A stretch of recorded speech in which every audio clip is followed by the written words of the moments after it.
Hola, querida familia, queridos amigos, aquí estoy de nuevo dándoles la lata con un nuevo vídeo.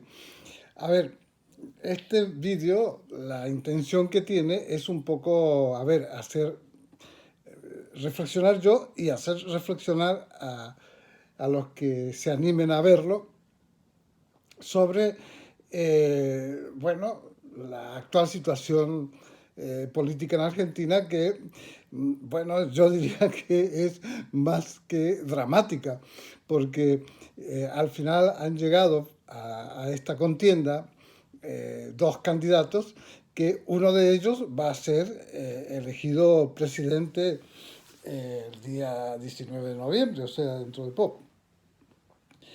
A ver, la idea mía es más que nada, por una parte, yo normalmente he intentado nunca opinar sobre la política argentina porque no estoy allí y porque he considerado, por una cuestión de respeto, el no inmiscuirme en las cosas sabiendo de que mi palabra o mi actuación o mis actitudes no van a incidir ni van a producir ningún tipo de problema o de cambio.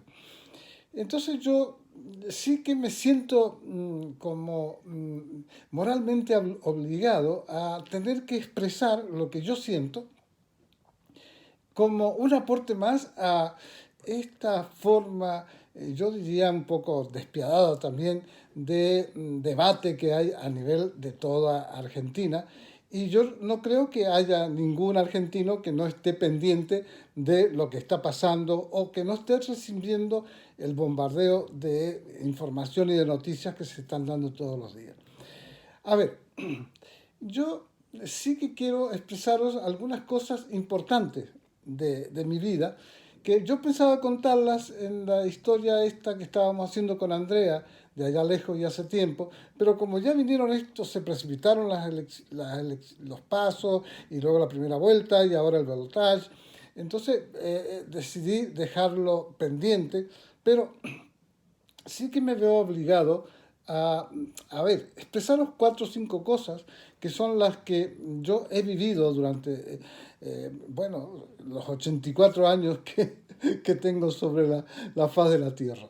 A ver, yo nací en una época de grandes convulsiones en Argentina, que en el año 39 eran las vísperas, digamos, de la Segunda Guerra Mundial, y el gobierno argentino se debatía en una pelea interminable por quién se hacía del poder, y se fueron sucediendo una serie de presidentes, como luego ha pasado, ¿no? Al cabo de 70 años ha vuelto a pasar lo mismo. Pero en aquel momento, cuando yo nací, digamos, en el 39 y por lo tanto hay unos 5 o 6 años en los que viví inconscientemente una serie de situaciones como puede ser el terremoto de San Juan, que luego, visto a la distancia, el terremoto de San Juan también es cierto que sirvió para que Perón conociera a Evita, o sea que es un hecho, digamos, histórico e incontrovertible. Y luego yo he sido, digamos, un eh, espectador de lo que era el peronismo, porque claro, en el año 45, cuando asume Perón y empieza, digamos, a hacerse el primer plan quinquenal y se va programando el segundo. O sea que a mí me ha tocado vivir una época de cierta prosperidad, a pesar de nuestra humildad y de nuestra pobreza, digamos, en mi entorno familiar cercano. Pero bueno, el hecho es que yo viví esa época, por eso muchas veces yo digo, a ver, yo en realidad soy un peronista nato, nato, porque nací junto con el prácticamente junto con el peronismo. Y entonces, en mis primeros años, de lo que yo recuerdo, sí que recuerdo aquella Navidad con un pan de Navidad que nos regalaba la Fundación Eva Perón y con la sidra, y luego los juguetes que nos daban en enero. Ya sé que todo eso era populismo puro, indudablemente, ¿me entiendes? O sea, pero esa fue la visión que yo tuve. Luego, cuando fui al secundario, digamos, era una época de prosperidad para Argentina, una época de prosperidad. La Argentina se industrializó, consiguió, digamos, un cierto prestigio a nivel internacional. Hay que tener en cuenta que en el año 45 en Argentina no se fabricaban ni agujas, y en el 55, cuando cayó Perón o cuando lo derribaron, hasta se fabricaban aviones en Argentina, no solo coches, autos, sino también aviones. Es decir, ha sido una época próspera en la que yo he vivido. O sea que yo no estoy contando cosas que me han contado lo del peronismo. Yo he vivido esa época del peronismo y es cierto que había un cierto adoctrinamiento a nivel escolar. Nosotros teníamos como libro de lectura La razón de mi vida y bueno, o sea que había una, pero tampoco no era nada del otro mundo. Es decir, yo he estado en el Colegio Nacional y os puedo asegurar que más allá de haber leído La razón de mi vida de Perón en literatura, pues lo demás no había gran... bueno, pero no obstante ni lo notábamos. Lo sorpresivo para mi edad, que yo ya tenía 12, 13 años, fue la revolución del 55. La revolución del 55 yo no entendía nada, no entendía nada. ¿Cómo puede ser que un régimen que había creado escuelas, hogares en todo el país, en cada provincia, habían hecho hogares de ancianos que actualmente, no sé si ahora todavía, pero en Córdoba, por ejemplo, el hogar de ancianos que había creado la Eva Perón lo utilizaban para casa de gobierno. Y yo he trabajado allí en el Ministerio de Educación bastante tiempo, allí en lo que había sido el hogar para ancianos y que nunca se utilizó para esa finalidad. Bueno, el hecho es que se da la Revolución del 55, que yo creo que es un hecho muy importante en la vida de los argentinos. La Revolución del 55, en la que se pusieron de acuerdo los militares, bueno, mejor dicho, los militares fueron en alguna medida convencidos por la oligarquía terrateniente, los grandes monopolios económicos y también la Iglesia, la jerarquía de la Iglesia, porque no es que el pueblo haya estado, digamos, elucubrando el golpe de Estado. Y también con la ayuda del Partido Radical, al que yo le tengo mucho respeto y tengo muy buena, digamos, referencia de Leandro Enalén y de Irigoyen y de Alfonsín, que para mí son verdaderos patriotas que han hecho mucho por el país. Bueno, se da el golpe de Estado, se da un golpe de Estado brutal, brutal. Yo recuerdo, esto me he enterado ahora, antes yo no lo sabía, pero a la cúpula sindical de la CGT, a toda la metieron presa y las llevaron a un basural, que ahora no me acuerdo el nombre del basural, y ahí los mataron a todos. Entonces, por lo tanto, a ver, y luego, ya sabéis que el bombardeo de la Plaza de Mayo no es un cuento chino, es una verdad.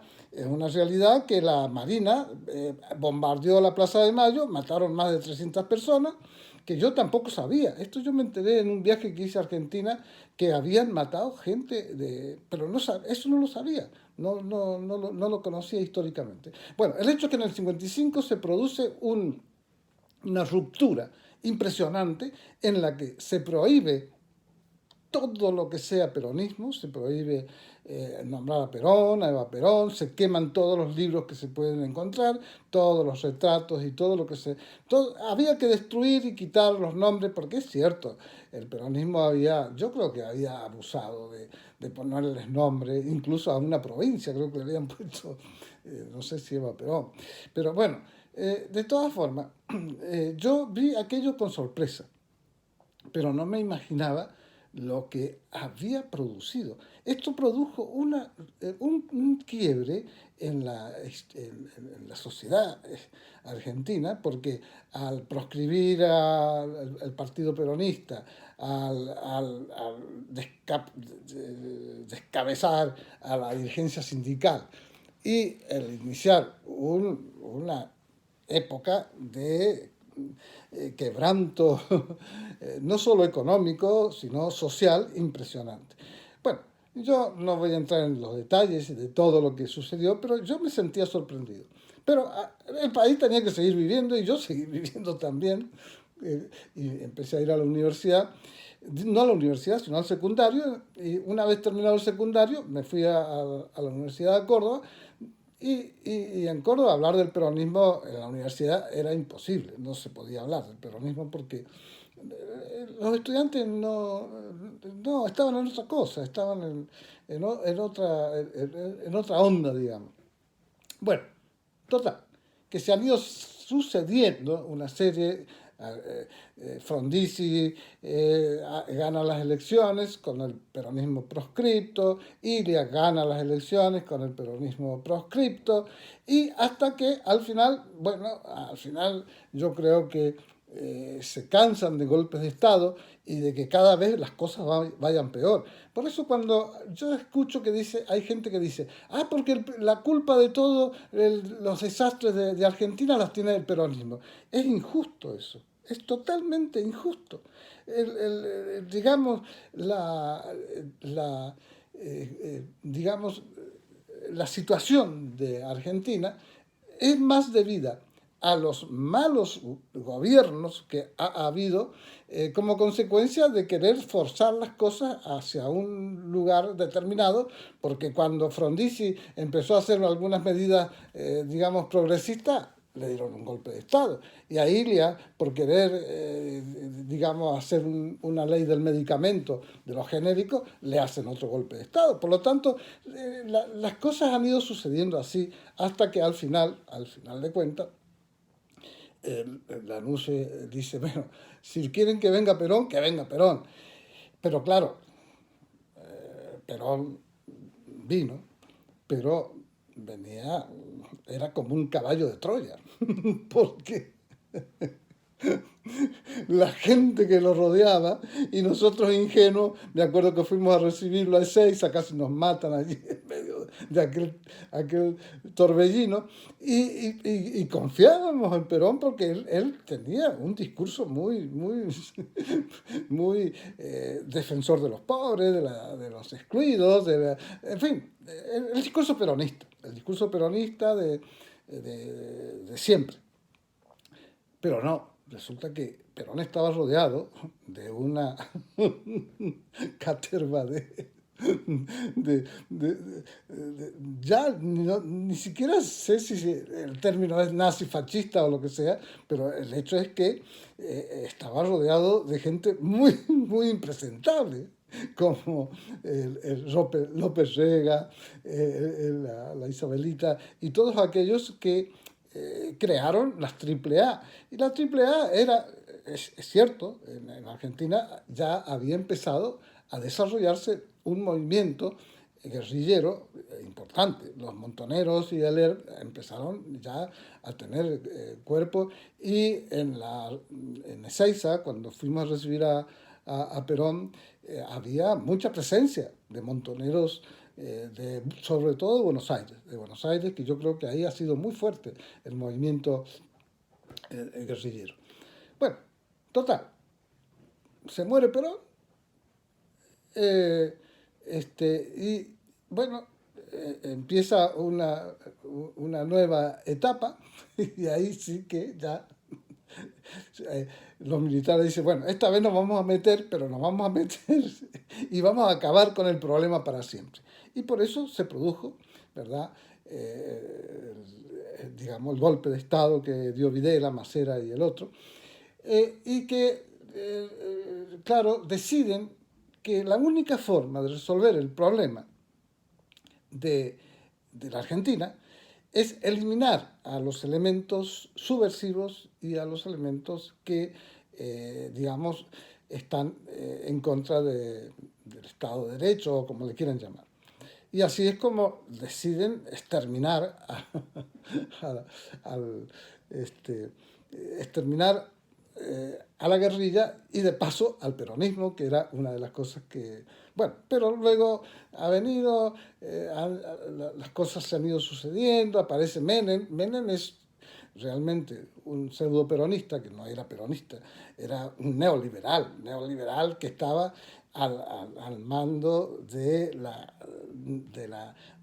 los monopolios económicos y de todo tipo que, bueno, que enajenó todas las empresas más importantes de la Argentina, como YPF, ¿no? Que yo me acuerdo cuando Repsol se hizo cargo de YPF, lo primero que hizo fue echar a 7.000 trabajadores. 7.000 trabajadores. Vaya proeza que hicieron. Bueno, el hecho es que ahora nos encontramos en la situación actual. He dicho todo esto sobre el cierto modo del peronismo porque no hay que ser injusto con las cosas.